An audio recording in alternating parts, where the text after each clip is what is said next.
पितुर्वरेण्यं भर्गो देवस्य धीमहि धियो यो नः प्रचोदयात्। ॐ भूर्भुवः स्वः तत्सवितुर्वरेण्यं भर्गो देवस्य धीमहि धियो यो नः प्रचोदयात्। प्रभु भूर्भुवः स्वः तत्सवितुर्वरेण्यं भर्गो देवस्य धीमहि धियो यो नः प्रचोदयात्।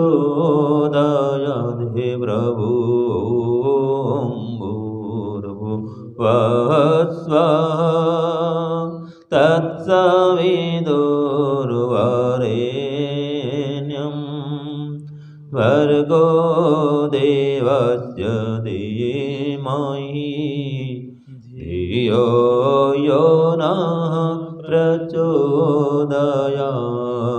धियो यो नः प्रचोदयात्।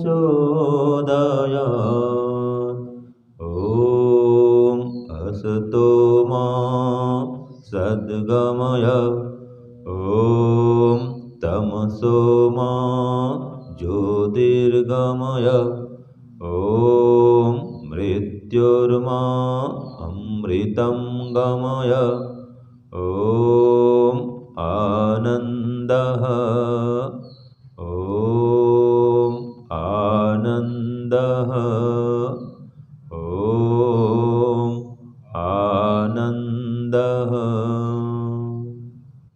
सबको सादर नमस्ते जी। आज हम विचार करेंगे ईश्वर को प्राप्त करना या मोक्ष प्राप्त करना वास्तव में सरल है या कठिन है, और कितना सरल है और कितना कठिन है। ईश्वर को प्राप्त करना या मोक्ष प्राप्त करना कितना सरल है या कितना कठिन है।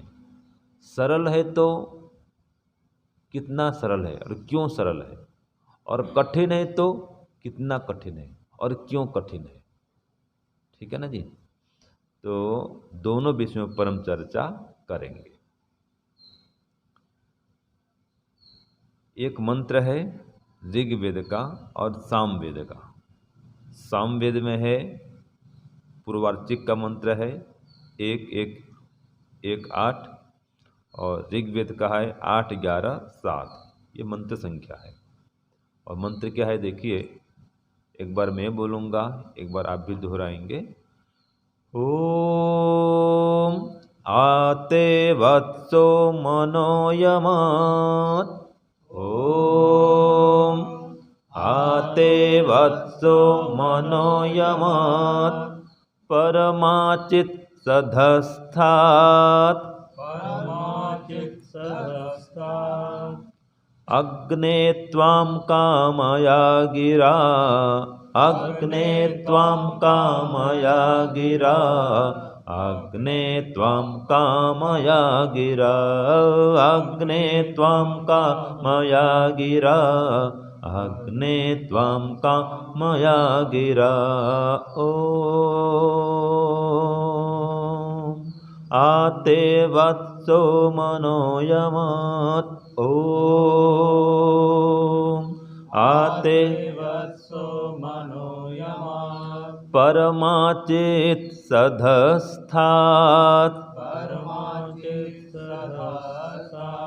अग्ने त्वां कामया गिरा अग्ने त्वां कामया गिरा अग्ने त्वां कामया गिरा अग्ने त्वां कामया गिरा अग्ने त्वां कामया गिरा। ओ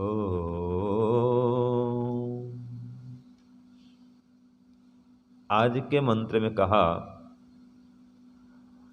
आते वत्सो मनो यमत, कि हे परमपिता परमात्मा, हे अग्नि परमात्मा, हे ज्ञान स्वरूप परमात्मा, हे स्वप्रकाश स्वरूप परमात्मा, हे सबके प्रकाशक परमात्मा, हे अज्ञान अर्थ हरता, तत्वज्ञान प्रदान करता परमपिता परमात्मा। वत्सः, मैं आपका पुत्र, वत्स माने पुत्र, तो आते वत्सो, मैं जो आपका पुत्र हूँ वह क्या चाहता हूँ, तुझसे मिलना चाहता हूँ। अग्ने, हे अग्नि परमात्मा, मैं आपका पुत्र क्या चाहता हूँ, तो त्वाम कामया गिरा, कामये, आपकी कामना करता हूँ, आपसे मिलना चाहता हूँ। और किस माध्यम से, गिरा, वाणी के माध्यम से, अर्थात आपको पुकारते हुए, अनन्य भाव से आपको पुकारते हुए, आपकी अनन्य भक्ति करते हुए मैं आपसे मिलना चाहता हूँ, आपको प्राप्त करना चाहता हूँ, आपकी अनुभूति करना चाहता हूँ, आपके परम धाम मोक्ष धाम में वास करना चाहता हूँ, आपके परम पद को, मोक्ष पद को प्राप्त करना चाहता हूँ। और इसके लिए क्या करता हूँ मैं, क्या चाहता हूँ, इसके लिए भी आपसे मिलूँगा सही, इसके लिए भी क्या चाहता हूँ, या क्या उपाय मैं करना चाहता हूँ। तो मंत्र कहता है कि ते मनो यमत, जो तेरा मन है उसको मैं सधस्थात, सह स्थान से अति उत्कृष्टता के साथ में यमत, वश में करना चाहता हूँ, उसका मैं नियंत्रण चाहता हूँ, नियमन करना। ठीक है, तो यहाँ पर ते मन, ये कहा है तेरे मन को कहा। अब तेरे मन को मतलब क्या अर्थ करेंगे, इसके दो अर्थ होते हैं। एक तो तेरा मन, जो उसके पास मन है, वो अर्थ होता है। दूसरा, हमारे पास भी जो मन है वो हमारा मन नहीं है, वो ईश्वर से प्राप्त मन है। तेरा मन तुझसे प्राप्त है ना जी। तो अंदर में मन तो है, हमारा मन तो है, लेकिन हमारा मन तो है नहीं है। किससे मिला है, ईश्वर से मिला है। तो हे परमपिता परमात्मा, मैं आपका पुत्र तेरे मन को वश में करना चाहता हूँ। तो तेरे मन को मतलब तूने जो मुझे मन दिया है, उस मन को, तो उसका तो मन हुआ। हम कोई वस्तु देते हैं किसी को, किसका होता है, हमारा माना जाएगा ना जी। जैसे कि इस स्थान में हम रह रहे हैं, अब इस स्थान ने, ट्रस्ट ने हमको दिया है, हम तो उसके प्रयोग करता है। ठीक है, तो मालिक कौन हुआ इसका, ट्रस्ट वाले। ठीक है, ऐसे ही मन हमको परमात्मा ने दिया है, तो हम तो मन का प्रयोग कर रहे हैं। तो मन का मालिक कौन हुआ, ईश्वर। तो मन किसका हुआ, ईश्वर का हुआ। एक अर्थ ये है। दूसरा अर्थ करेंगे, ठीक है, अब उसने हमको दे दिया, अब हमारा मन हो गया। तो अब फिर अगर ते मन है, ऐसा अर्थ करें कि तेरे मन को हम वश में करना चाहते हैं। अब उसके पास जो मन है, वैसे उसके पास कोई भौतिक मन तो है नहीं, तो फिर भी अगर ऐसा अर्थ करेंगे कि तेरे मन को हम वश में करना चाहते हैं, अर्थात तुझे अपने अनुकूल बनाना चाहते हैं। ठीक है, आपके मोक्ष पद को पाने के लिए हम क्या चाहते हैं, तेरे मन को वश में करना चाहते हैं। तो तुझे अपने अनुकूल करना चाहते हैं कि आप हमारे वश में हो जाइए, हमारे लिए सुगम हो जाइए। मतलब ये अर्थ करेंगे, आप हमारे लिए सुगम हो जाइए, आपको प्राप्त करना आसान हो जाए, तो आप हमारे वश में हो जाइए, आपका मन हमारे वश में हो जाए। माने आप हमको आशीर्वाद दीजिए, हम जो चाहते हैं हमारी मनोकामना को पूर्ण कर दीजिए। ये है कि हमने आपके मन को वश में कर लिया है। ठीक है जी। तो उसके मन को वश में करना मतलब उसके अनुकूल होना, उसको अपने अनुकूल बनाना। तो देखिए, अगर ईश्वर को सरलता से प्राप्त करना चाहते हैं तो क्या करना पड़ेगा, ईश्वर के मन को वश में करना पड़ेगा। इसके दो अर्थ मैंने बता दिए। ईश्वर से प्राप्त जो हमारे पास मन है, इस मन को भी अपने वश में करना पड़ेगा, इसको अपने नियंत्रण में रखना पड़ेगा, मनोनिग्रह करना पड़ेगा। ठीक है, मन को एकाग्र करना पड़ेगा, स्थिर करना पड़ेगा, मन को वैराग्य से ओतप्रोत करना पड़ेगा, जो मन हमें ईश्वर से प्राप्त है। अब कितना कठिन है, मन को उसमें करना इतना आसान तो नहीं है, बहुत कठिन है। ठीक है जी। और दूसरा, परमात्मा के मन को अपने वश में करना, अर्थात उसको अपने अनुकूल बनाना, ये भी कठिन है, आसान तो है नहीं। दोनों काम कठिन है, अपना मन हो चाहे उसका मन हो, दोनों को आत्मा के अनुकूल कर लेना, वश में दोनों को कर लेना बहुत कठिन काम है। लेकिन इसका उपाय है, क्या उपाय है? अनन्य भक्ति ईश्वर की। ईश्वर में ही अनन्य हमारा मन लगा रहे, अनन्य, अन्य किसी में मन नहीं लगे, तो परमात्मा के अनुकूल हो जाएगा हमारा मन, और उसका मन भी हमारे अनुकूल हो जाएगा। अभी हम पढ़े थे पहले एक मंत्र में कि हे ईश्वर तू मैं हो जा और मैं तू हो जाऊं। कौन सा मंत्र था वो? यदग्ने श्याम अहम त्वम त्वम वा घा स्या अहम शिष्टे सत्या इहासिस। तो जब तू मैं हो जाएगा, मैं तू हो जाऊंगा, तो मेरी सारी कामनाएं पूरी हो जाएंगी, सफल, सब सारी मेरी कामनाएं सफल हो जाएंगी। तो मतलब मैं तेरे समान बन जाऊंगा, तू मेरे समान हो जाएगा, मैं तेरे समान आनंद से युक्त हो जाऊंगा, और तू मेरे समान आनंद से युक्त तो है ही। जब मैं आनंद से युक्त होऊंगा, आनंदी बन जाऊंगा, तेरे ही आनंद से आनंदी बनूंगा। तो जैसे मैं आनंदी हो गया, मुझे तू भी आनंदी है, दोनों समान हो गए उस स्थिति में। यह असंप्रज्ञा समाधि की स्थिति है। तो इस स्थिति को प्राप्त करने के लिए ये करना पड़ेगा, ईश्वर के गुण कर्म स्वभाव को धारण करना पड़ेगा। तो ईश्वर को प्राप्त करना कितना सरल है, कितना कठिन है, इसका उत्तर क्या है? एक अनुसार देखा जाए तो बहुत ही सरल है, और एक परिपक्ष में देखो तो बहुत ही कठिन है, कठिन से कठिन है। संसार का सबसे कठिन कार्य कोई है तो क्या है वो? ईश्वर को प्राप्त करना, मोक्ष प्राप्त करना सबसे कठिन कार्य है। जन्म जन्मांतर के क्लेशों को दग्धीभूत करना पड़ता है। असंप्रज्ञा समाधि लगाएंगे, सभी क्लेशों को नष्ट करेंगे तो मोक्ष होगा, इतना कठिन है। कई जन्म लग जाते हैं इसमें, और वो भी अति उग्र तपस्चरण करने वाले सन्यासी की ही मुक्ति होती है, ये कहा है।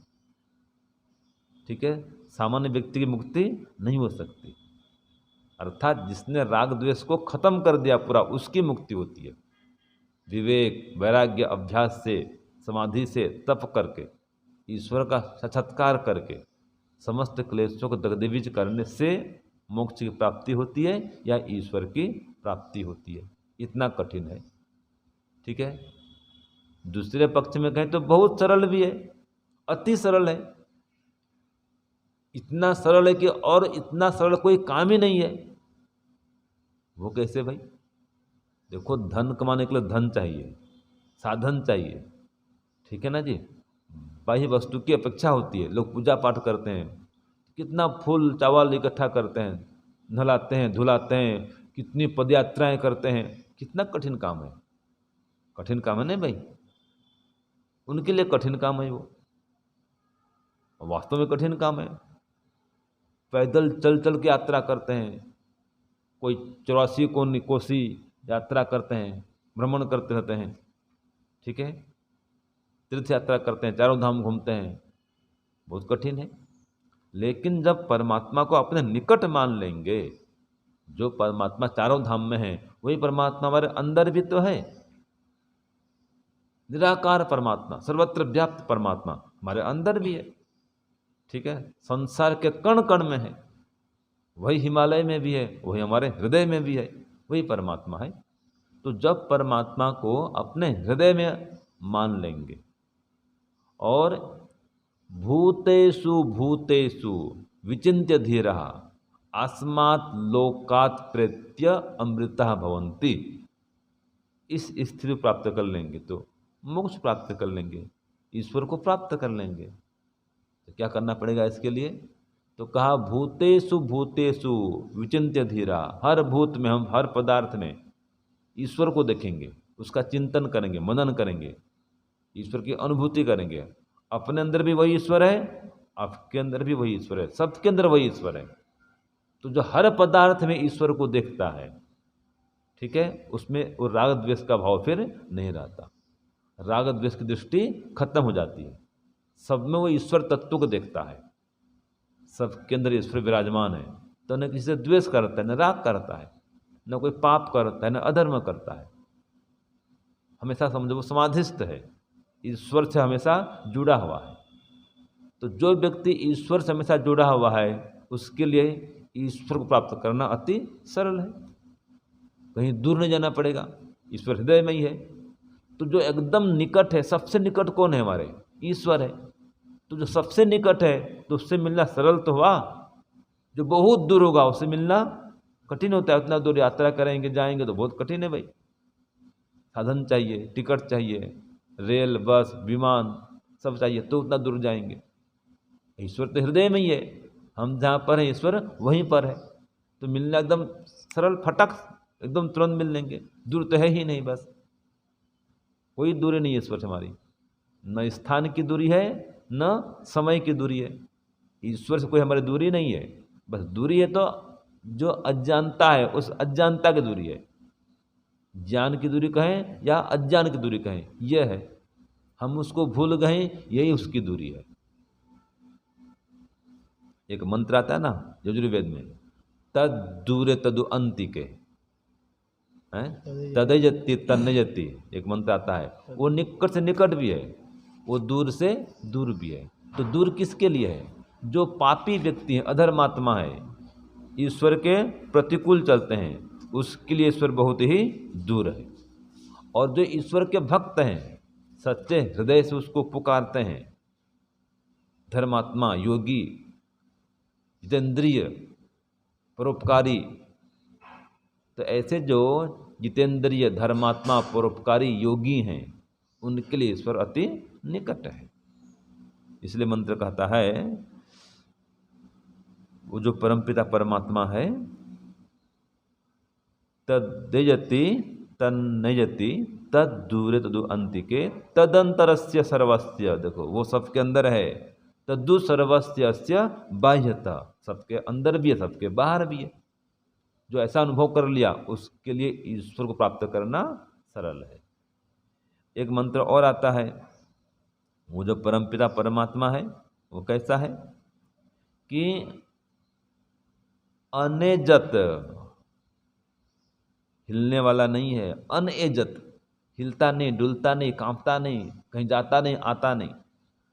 और मनसो जो वो मन से भी अधिक गतिमान है, तीव्रमान, वेगवान है, अलंकारिक कथन है ये। लेकिन कहा नयनद देवा आपनुवन, उस परमात्मा को ये इंद्रियां प्राप्त नहीं कर सकती हैं। तो उसको प्राप्त करने के लिए कोई हाथ पैर आँख कान इससे देख लेंगे, पकड़ लेंगे, ऐसा नहीं होता है, नहीं हो सकता है। उसको आत्मा से जानेंगे, अंतःकरण से जानेंगे, एकाग्र मन से जानेंगे, अनुभव करेंगे, शुद्ध आत्मा से, शुद्ध मन से। ठीक है जी। तो वो कब संभव है ये? तो कहा यस्तु सर्वाणि भूतानि आत्मन एव अनुपश्यति सर्वभूतेषु चात्मानं तत्तो न विचिकित्सति। जो सभी भूतों में परमात्मा को देखता है, वो किसी भी संशय को प्राप्त नहीं करता। और तत्र को मोह को शोक, वहाँ कोई शोक नहीं, मोह नहीं, एकत्वम अनुपश्यत, एक परमात्मा को सब जगह देखता है वो। यस्मिन् सर्वाणि भूतानि आत्मा एव अभूत विजानतः, जिस परमात्मा में वो सबको, हम सबको व्याप्त देखता है कि हम सब परमात्मा के अंदर हैं और हम सबके अंदर परमात्मा है। तो ये व्याप्य व्यापक भाव जिसमें बन गया कि हम परमात्मा के अंदर हैं और परमात्मा हमारे अंदर है, हम परमात्मा के अंदर हैं, परमात्मा हमारे अंदर है, और परमात्मा हमारे बाहर भी है, परमात्मा हमारे अंदर भी, हमारे बाहर भी है, और हम उसके अंदर व्याप्त हैं, व्याप्य है कहीं। तो ये व्याप्ति व्यापक भाव जिसने बना लिया, जिसने परमात्मा का अनुभव कर लिया, अपने अंदर बाहर सब, और उसको देखने आ गया परमात्मा को, उसके लिए परमात्मा को प्राप्त करना बहुत ही सरल है, कोई कठिन नहीं है। तो अभ्यास और वैराग्य से मन को वश में किया जा सकता है, और उसी अभ्यास और वैराग्य से समाधि लगती है, उसी समाधि से ईश्वर की अनुभूति होती है। जब ईश्वर की अनुभूति होती है तो उससे विशेष आनंद की प्राप्ति होती है। जब ईश्वर की विशेष आनंद की प्राप्ति होती है तो संसार में जो राग और द्वेष की प्रवृत्ति है उसकी निवृत्ति हो जाती है, और फिर मोक्ष की प्राप्ति होती है। तो ईश्वर से प्रेम बढ़ाओ, ईश्वर को चाहो। जो मंत्र कहता है कि अग्ने त्वाम कामया गिरे, कि हे अग्नि परमात्मा मैं आपको चाहता हूं, तो पहले चाहो। मोक्ष प्राप्त करना सरल कब होगा? कि पहले हम उसको चाहें, तो संकल्प तो पहले करें, व्रत तो पहले करें कि हे ईश्वर मैं आपसे मिलना चाहता हूं, और फिर प्रार्थना करें। कामया गिरा का वाणी से पुकारें, प्रार्थना करें। अभी हमने कहा ना जी, ओम मृत्युर्मा अमृतम गमय। प्रार्थना तो करें पहले कि हे परमात्मा मुझे मृत्यु दुख से छुड़ा कर मोक्ष आनंद की ओर ले चलो, और उसके बाद में उस तक पहुंचने के लिए जो साधन है उसका संग्रह करें। हमको दिल्ली जाना है तो दिल्ली किस में जाएंगे? कोई ट्रेन चाहिए, कोई कार चाहिए, मेट्रो चाहिए, बस चाहिए, कोई न कोई साधन चाहिए, उस साधन से वहाँ पहुँचेंगे। ऐसे ईश्वर तक पहुँचना है, मोक्ष प्राप्त करना है तो साधन चाहिए। तो क्या साधन है? तो कहा ओम तमसो माँ ज्योतिर्गमय, हम अविद्या का नाश करें, विद्या को प्राप्त करें। और असत्यो माँ सद्गमय, असत्य मार्ग का त्याग करें, असत्य आचरण का त्याग करें, और सत्य मार्ग में आरूढ़ होकर सत्य कर्म का अनुष्ठान करें, यम नियम का पालन करें, तो मोक्ष में जा सकते हैं। एक सूक्ति आती है, अग्निमीधे विवस्व भी, अग्निमीधे विवस्व भी, लिखिए अग्निमीधे विवस्व भी। ये कल पढ़े थे हम, याद होगा आपको, कल ये प्रश्न पढ़े थे। अग्निमिंधनु मनसाध्यम सचेतमर्त्य, इस मंत्र में था। अग्निमीधे विवस्व भी, कि तम को हटाने वाली ज्ञान किरणों के द्वारा अग्नि को प्रदीप्त करें। तो अगर परमात्मा को प्राप्त करना चाहते हैं तो क्या करेंगे जी? अग्निमिधे, अग्नि को प्रदीप्त करेंगे, ज्ञान स्वरूप अग्नि को, तत्वज्ञान की अग्नि को। परमपिता परमात्मा ज्ञान स्वरूप अग्नि, एक अर्थ वो। दूसरा तत्वज्ञान, ये भी अग्नि है, ये ज्ञान की अग्नि है। तो इस ज्ञान की अग्नि को क्या करेंगे? हम प्रदीप्त करेंगे। तो क्या होगा? इस विवस्व भी, ज्ञान की किरणों के द्वारा, जो अंधकार को नष्ट करने में समर्थ है, तमस को नष्ट कर देता है, जो ज्ञान किरण।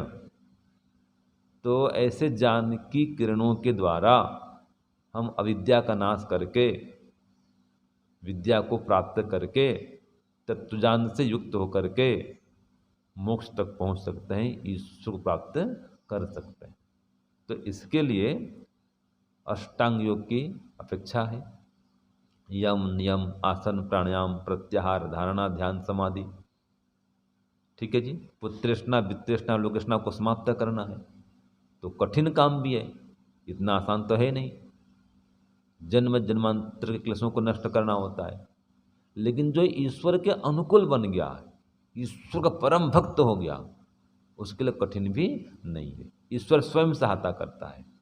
जो ईश्वर प्रणिधान से युक्त हो गया तो उसमें आता है सूत्र, लिखिए, समाधि सिद्धि ही ईश्वर प्रणिधानात्, समाधि सिद्धि ही ईश्वर प्रणिधानात्। ईश्वर प्रणिधान करने से समाधि की सिद्धि होती है। और तीव्र संवेगानाम आसन्न कह दिया, जिसके पास तीव्र संवेग है, ठीक है, अतिशय विवेक, अतिशय वैराग्य, अतिशय अभ्यास करता है, उसके लिए सरलता से ईश्वर प्राप्त होने वाला है, कोई कठिन नहीं उसके लिए, तो सरल है जी। तो ऐसे सच्चे भक्त के लिए, योगी के लिए जो कि विवेक वैराग्य अभ्यास से युक्त है, ईश्वर प्रणिधान से संयुक्त है, उसके लिए ईश्वर प्राप्त करना सरल है, बहुत सरल है, कठिन नहीं, विलम्ब नहीं। और जो केवल संसार में फंसा हुआ है, राग द्वेष में उलझा हुआ है, पाप कर्म में लिप्त है, उसके लिए ईश्वर प्राप्त करना बहुत ही कठिन है, बहुत ही कठिन है। कई जन्म बीत जाएंगे, जन्म जन्मांतर नहीं, कई सृष्टियां बीत जाएंगी, ईश्वर नहीं मिलने वाला है। क्यों? अभी वो संसार में ही लिप्त है। तो मोक्ष प्राप्त करने के अधिकारी 3 प्रकार के होते हैं। सूत्र आता है सांख्य दर्शन में, प्रथम अध्याय में आता है, अधिकारी त्रैविध्यात न नियमः। सूत्र क्या है? अधिकारी, लिखो, अधिकारी त्रैविध्यात न नियमः। मोक्ष प्राप्त करने के अधिकारी 3 प्रकार के होने से सबको समान समय लगे ऐसा कोई नियम नहीं है। सबको अलग अलग समय लगता है। किसी की मुक्ति जल्दी हो जाती है, जो तीव्र संवेग से युक्त है, जो उत्कृष्ट स्तर का योगी है, साधक है, ठीक है, जो उत्तम स्तर का साधक है, जो अतिशय प्रेम से, भक्ति से ईश्वर को चाहता है, ऐसे योगियों के लिए, सच्चे भक्तों के लिए उसको पाना बहुत ही सरल है। वो अति शीघ्र ईश्वर को प्राप्त कर लेता है। ये उत्तम अधिकारी होते हैं, ये लोग उत्कृष्ट अधिकारी, उत्तम अधिकारी। दूसरा मध्यम अधिकारी, जो मध्यम लोग हैं, घर संसार के काम भी करते हैं, सांसारिक काम भी करते हैं, और धंधा व्यापार नौकरी भी करते हैं, ठीक है जी, संतान का पालन पोषण भी करते हैं, और पंचमहायज्ञ भी करते हैं, हवन भी करते हैं, संध्या उपासना भी करते हैं, लगे हुए हैं, दान पुण्य भी करते हैं, स्वाध्याय सत्संग भी करते हैं। वो मध्यम अधिकारी हैं, ईश्वर को याद करते हैं, भूल के काम नहीं करते। तो ईश्वर का भजन भी करते हैं, जप भी करते हैं, और पारिवारिक कर्तव्यों का निर्वहन भी करते हैं। पंचमहायज्ञ का अनुष्ठान करते हैं, तो सत्कार करते हैं तिथियों का भी। हाँ, तो उनका मध्यम स्तर है। एक निकृष्ट लोग हैं, मंद अधिकारी, वो ईश्वर को मानते नहीं, कोई जप ध्यान करते नहीं, हिंसा में लगे हुए हैं, पाप में लगे हुए हैं, कोई भक्ति नहीं, ध्यान नहीं, हवन कुछ नहीं करते, सत्संग स्वाध्याय कुछ नहीं, ईश्वर के विरुद्ध चलते हैं और जघन्य पाप कर रहे हैं या आतंकवाद में उलझे हुए हैं। अब ऐसे लोगों को कब मोक्ष मिलेगा? ये तो कई बार पेड़ पौधे बनेंगे, जो क्रूर हिंसक लोग हैं, ठीक है जी, जघन्य पाप करते हैं, हत्या करते हैं जीवों की, प्राणियों की। तो जो अतिशय पाप कर रहे हैं उनके लिए मोक्ष बहुत दूर है, ईश्वर बहुत दूर है। कई योनियों तक उनको भटकना पड़ेगा, कई कल्प बीत जाएंगे, ठीक है जी, लेकिन कभी न कभी घूम के आएंगे वो भी, आखिर तो आना तो पड़ेगा ही। तो वो मंद अधिकारी हैं जी वो। तो इस प्रकार से जो अतिशय प्रेम भक्ति से ईश्वर की ओर बढ़ेगा उसके लिए उसको प्राप्त करना सरल है, और जो भोग विलास में डूबा रहेगा, पाप से युक्त रहेगा, उसके लिए ईश्वर प्राप्त करना बहुत ही कठिन है। तो हमारे बीच में स्वामी कपिल मुनि परिव्राजक जी आए हुए हैं, हम उनका हार्दिक स्वागत करते हैं। देखो, मात्र 33 वर्ष के अल्प आयु में आपने संन्यास ले लिया है, तो अतिशय वैराग्य से, विवेक से, अभ्यास से आप आगे बढ़ेंगे तो आपके लिए मोक्ष प्राप्त करना सरल है। अति तपस्या करनी पड़ेगी, उग्र तपस्या करनी पड़ती है। तो ऐसे सन्यासियों का मोक्ष जल्दी होता है, जो सन्यास ले लिए और संसार के राग द्वेष से परे हो गए।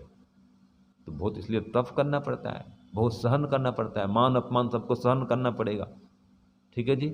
लेकिन अगर लगन लग गया ईश्वर में तो फिर परमात्मा दूर नहीं है। जो भक्ति में मगन हो गया, जिसकी लगन लग गई ईश्वर में, उसके लिए ईश्वर दूर नहीं है। तो जो ईश्वर को भूला हुआ है उसके लिए परमात्मा दूर है। जो ईश्वर से हमेशा चिपका हुआ है, ठीक है, ईश्वर में ही मन को लगाया हुआ है, उसके लिए ईश्वर अति निकट है, प्राप्त करना सरल है।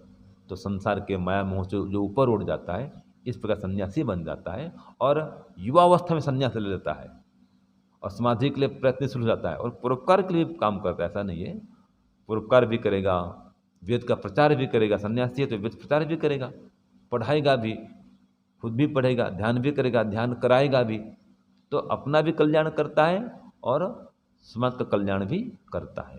और युवा काल से संन्यास ले लिया है, तो ऐसे सन्यासियों के लिए, जो योगाभ्यासी सन्यासी हैं, साधना करते हैं, तो ऐसे विवेक वैराग्यवान सन्यासियों के लिए ईश्वर प्राप्त करना सरल हो जाता है, आसान हो जाता है।